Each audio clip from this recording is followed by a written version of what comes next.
अभय कुमार सिन्हा जी। धन्यवाद सभापति महोदया। आज इस सदन में खड़े होकर कहना चाहता हूं कि बिहार डेमोक्रेसी ऑफ मदर,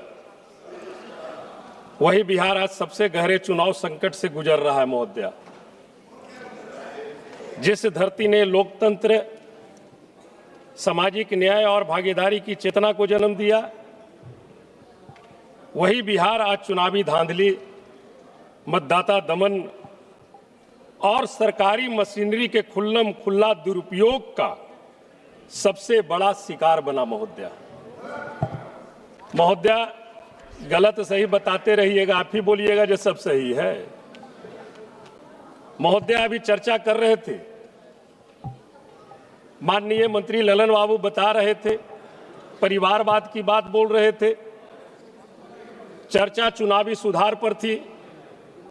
और परिवारवाद अगर देखना है तो पहले अपने घटक दल के जितने भी लोग हैं बिहार में वो झांक ले। हमने कहा वो बिहार आपका एनडीए गठबंधन परिवारवाद की बात कर रही है। उसी एनडीए गठबंधन में मैंने देखा कि एक पति जो है अपनी पत्नी को सिंबल दे रहा है और एक समधी जो है अपनी समधन को सिंबल दे रहे हैं। एक ससुर जो है वो अपनी पुतोह को सिंबल दे रहा है, तो एक मामा जो है वो अपने भगना को सिंबल दे रहा है। और यही नहीं महोदया, परिवारवाद, यहीं पर उन लोगों ने परिवारवाद को नहीं रोका। जब इस सरकार की गठन हो रही थी, शपथ ग्रहण हो रहा था, तो जो किसी सदस्य के मेंबर भी नहीं है उनको भी मंत्रिमंडल में शामिल किया जा रहा है, उनको मंत्री बनाया जा रहा है। और ये परिवारवाद की बात आप बोलते हैं महोदया। हमारे अरुण भाई जंगल राज की बात बता रहे थे। जंगल राज जब परम बिहार लेलिन अमर शहीद जगदेव बाबू ने एक नारा दिया था, 100 में 90 शोषित है, 10 का शासन 90 पर नहीं चलेगा, नहीं चलेगा। धन धरती और राजपाट पे 90 भाग हमारा है। उसी विचारधारा को लेकर परम आदरणीय समाजवाद के प्रोधा लालू प्रसाद यादव जी जब 1990 में सत्ता में आए, तो जो भेदभाव था, ऊंच नीच, छुआछूत का जो वातावरण था, जो गरीब गुरुओं का जो दमन होता था, उसके विरुद्ध उन्होंने वो व्यवस्था परिवर्तन की बिहार में लड़ाई लड़ी। अगर उस व्यवस्था परिवर्तन की लड़ाई समाजवाद के प्रोधा परम आदरणीय लालू प्रसाद यादव जी नहीं लड़े होते तो आज हमें इस तरह का सुंदर बिहार देखने को नहीं मिलता साथी, देखने को नहीं मिलता, जिसे ये जंगल राज कहते हैं। आप 2005 से तो सत्ता में हैं, 20 साल से सत्ता में हैं, 20 साल से सत्ता में रहते हुए भी आज भी आप जंगल राज करते रहते हैं। इसलिए साथी, हम एक जरूर बात कहना चाहेंगे, चुनावी सुधार पर चर्चा है। माननीय महोदया, बिहार में अभी चुनाव हुई, वीवीपैट अनियमितताओं ने लोकतंत्र का भरोसा तोड़ा है महोदया। बिहार विधानसभा चुनाव 2025 के पहले चरण के मतदान के बाद समस्तीपुर के सराय रंजन विधानसभा क्षेत्र में KSR कॉलेज के पास सड़क किनारे बड़ी संख्या में वीवीपैट स्लिप फेंकी हुई पाई गई।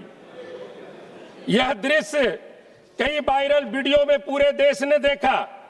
चुनाव आयोग ने बाद में कहा कि यह मॉक पोल की स्लिप थी। महोदया, यदि यह स्लिप इतनी ही बेअर्थ थी तो फिर संबंधित अधिकारियों को निलंबित क्यों किया गया, क्यों उन पर FIR की गई? यही तो सबसे बड़ा सवाल है महोदया। अगर प्रक्रिया पूरी तरह सुरक्षित थी तो फिर यह लापरवाही किसकी थी और यह सामग्री सड़क पर कैसे पहुंची?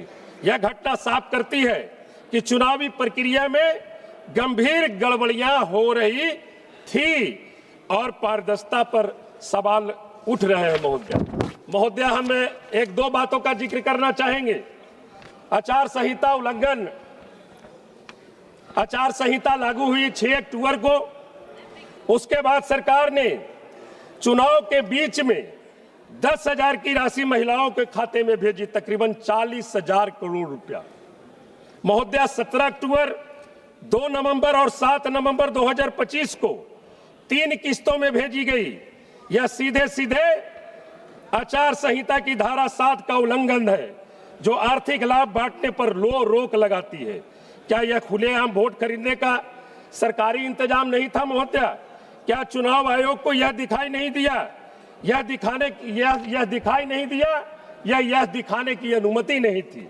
महोदया, इसी तरह जीविका दीदी, आंगनबाड़ी सेव का आशा कार्यकर्ताओं पर अभूतपूर्व दबाव डाला। 19 अक्टूबर से 16 नवंबर तक कई जिलों में सरकारी अधिकारियों ने कहा, फंड तभी मिलेगा जब किसी एक दल के साथ आप उनका समर्थन करोगे। महोदया, हम 1 मिनट टाइम लेंगे। इन सब के बीच चुनाव आयोग की भूमिका सबसे बड़ी चिंता का विषय रही महोदया। वीवीपैट की स्वतंत्र जांच होनी चाहिए। 10,000 रुपए के ट्रांसफर पर कोई नोटिस अभी तक के आयोग के तरफ से जारी नहीं की गई है।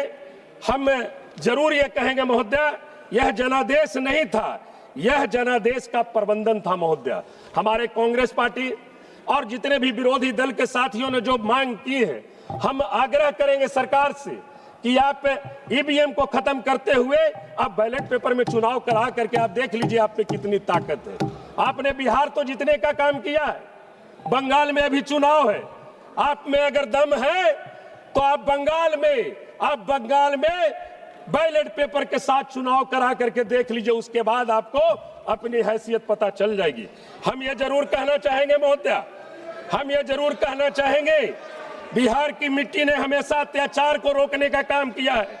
आप बताते हैं, हम बिहार में भी बैलेट काउंटिंग में 143 सीट पर जीते हुए हैं महोदया, 143 सीट पर। ये बैलेट पेपर पर कौन वोटिंग करते हैं? जो पढ़े लिखे लोग हैं, जो नौकरी पेशा लोग हैं। 143 सीट पर महागठबंधन की जीत बैलेट पेपर में होती है। और ये तकनीकी और प्रबंधन से आज ये कहते हैं हम बहुत बड़ी पार्टी बन करके 202 सीट पर जीते हैं।